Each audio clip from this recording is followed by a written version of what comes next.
Zorro.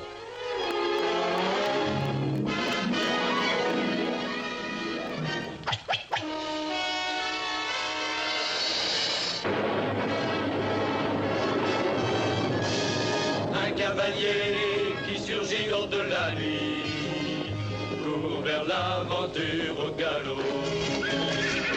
Son nom, il le signe à la pointe de l'épée, Vinzette qui veut dire Zorro. Zorro, Zorro, renard rusé qui fait sa loi. Zorro, Zorro, vainqueur, tu l'es à chaque fois.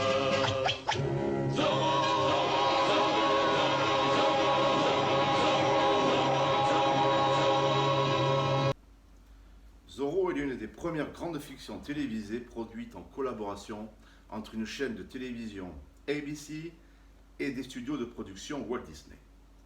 Créé par Joaquin Macaulay, le personnage de Zorro apparut en 1919 dans l'hebdomadaire All Story Weekly sous la forme d'un roman feuilleton.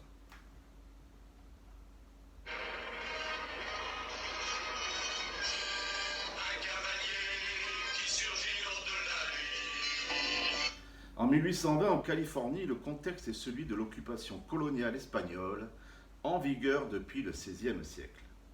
Don Diego de la Vega, interprété par Guy Williams, fils de Don Alejandro de la Vega, revient d'Espagne à la demande de son père, où il a passé 3 années à étudier dans une université.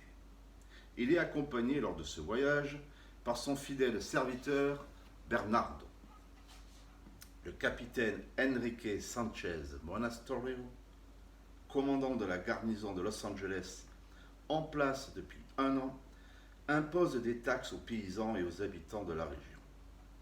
Son officier subalterne, le sergent Lopez Garcia, aussi inefficace que sympathique, et sous douleur attitré de son supérieur, apporte une aide involontaire au justicier masqué.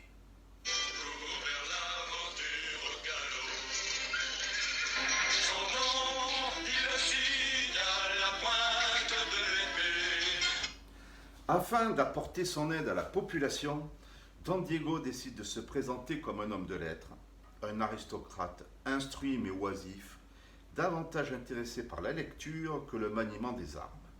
Ce comportement dissimule en réalité un athlète accompli et un escrimeur émérite.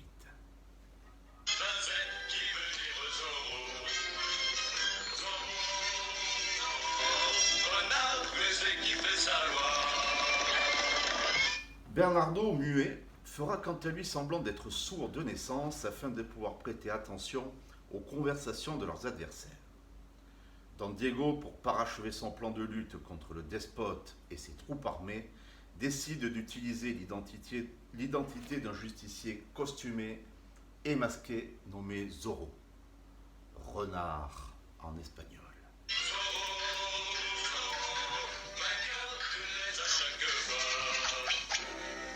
Rusé et vif, Zorro file dans la nuit sur son cheval noir, Tornado. Puis, pour quelques épisodes à partir du 42e, un cheval blanc baptisé Fantôme.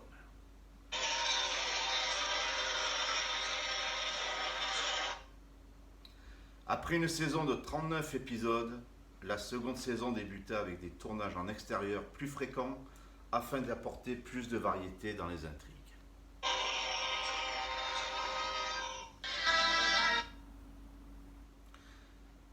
Des désaccords entre la chaîne et Walt Disney mirent un terme provisoire à la série, après 2 ans d'antenne et 78 épisodes.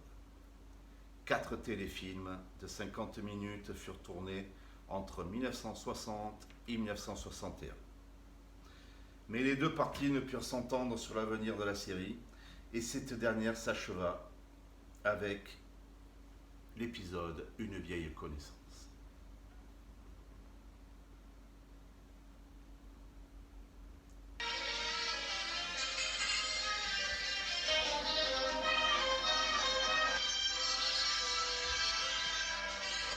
Cette série aventure culte comporte des moments d'action pure, mais également des scènes drôles et burlesques.